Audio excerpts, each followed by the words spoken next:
सेठ धनराज की दो बहुएं थीं, रूपवती और करुणा। रूपवती बहुत सुंदर थी, इसलिए सेठ उसे अधिक प्यार करते थे, जबकि करुणा सांवली थी। सेठ उसकी कोई परवाह नहीं करता था। रूपवती करुणा से हमेशा लड्ढती और झकझिती रहती थी। अब सेठ को व्यापार के लिए कल सुबह शहर को जाना था। सेठ ने रूपवती को यह बात बताई और करुणा को बताने से मना किया, इसलिए कि करुणा सावली कुरूप थी। सेठ उसे देखकर नहीं जाना चाहता था। अब सेठ शहर जाने के लिए बैलगाड़ी पर बैठ गया। अब रूपवती उसे कपड़े और गहने लाने की बात कही। वही करुणा सेठ को वापस सही सलामत आने की अल्लाह से दुआ करती है। अब सेठ शहर को चला जाता है।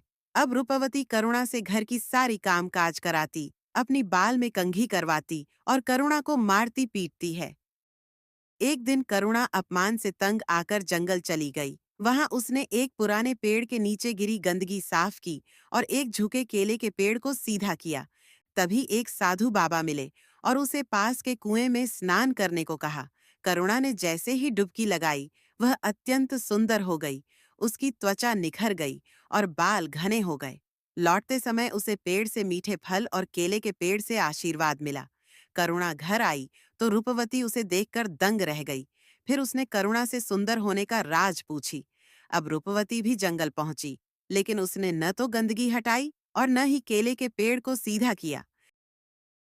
वह सीधा साधु बाबा के पास गई और तालाब में स्नान की।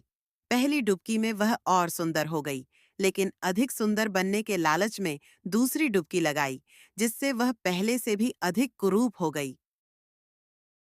सीख: अच्छे कर्मों का हमेशा अच्छा फल मिलता है, जबकि लालच और घमंड का परिणाम बुरा होता है। किसान और उसकी पत्नी ने बैंगन के लिए इतनी मेहनत की, जैसे बैंगन अब तक सबसे बेशकीमती चीज हो, लेकिन बैंगन का निकलना उनके लिए ऐसा था जैसे बिना नमक की सब्जी।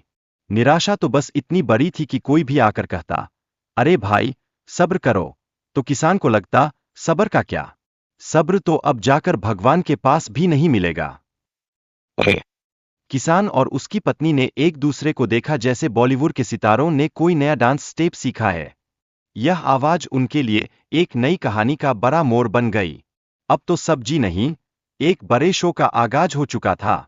और फिर जैसे जादू हुआ, बैंगनमती प्रकट हुई। किसान और उसकी पत्नी की खुशी का तो कोई ठिकाना नहीं था। यह तो जैसे खुशी की सवारी पर बैठकर दुनिया घूमने चले गए हों। बैंगनमती उनके परिवार में एक नई उमंग लेकर आई, जैसे त्योहार की सुबह और चाय की गर्मागर्म पतीली। बैंगनमती की सुंदरता तो जैसे कोई फिल्म की हीरोइन हो। उसकी तारीफ सुनकर हर कोई दीवाना हो गया। लेकिन बड़ी रानी, जो कि मूड में एक बुरा सा एक्सप्रेशन लिए घूम रही थी, जलने लगी और मती की ओर ध्यान खींचने की कोशिश करने लगी जैसे कोई मूवी में विलेन का एंट्री सीन।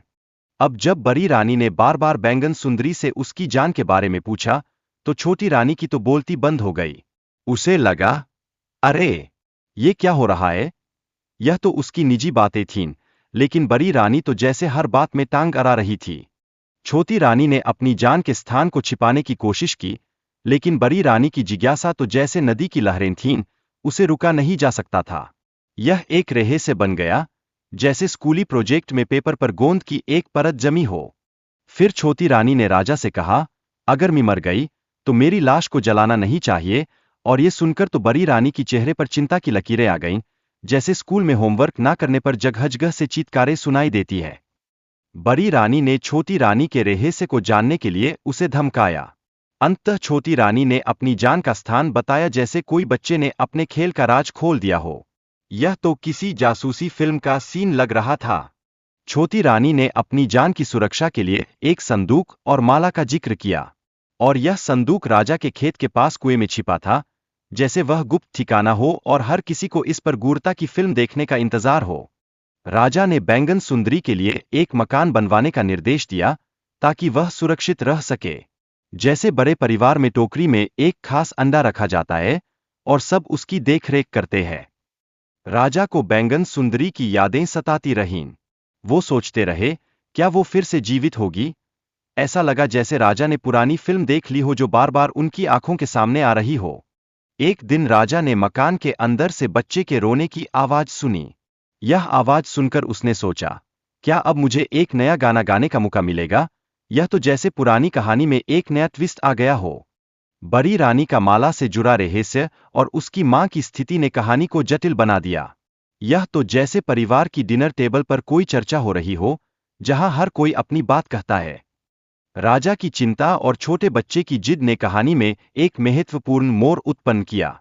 राजा का गुस्सा और उसके निर्णय ने स्थिति को और भी कठिन बना दिया, जैसे बच्चों के सामने चॉकलेट का डिब्बा लाना और फिर उससे दूर रखना। बच्चे की माला के लिए रोने की रणनीति ने बड़ी रानी को दया दिखाने पर मजबूर कर दिया। यह दर्शाता है कि बच्चों की मासूमियत किस तरह बड़े फैसले ले सकती है, जैसे उनकी निर्दोषता की जादुई छड़ी। बैंगन सुंदरी की माला पहनने के बाद की खुशी ने राजा का मनोबल बढ़ाया। राजा ने उसे महल में आने का आश्वासन दिया, जैसे कोई सुपरहीरो किसी को बचाने का वादा कर रहा हो। राजा ने बड़ी रानी की सुरक्षा के लिए एक गुप्त तहखाना तैयार किया। वह युद्ध की तैयारी से चिंतित थे, जैसे कोई मैच जीतने के लिए दिन रात प्रैक्टिस कर रहा हो। राजा ने बड़ी रानी को वर्षों के लिए कैद में रखा। इस निर्णय ने उनके परिवार के सुख को बढ़ाया, जबकि रानी वहीं सरती रही। यह तो जैसे एक बोरिंग सीरियल हो गया हो, जिसमें ट्रैप होने के बाद कोई भी आगे बढ़ने का नाम नहीं ले रहा।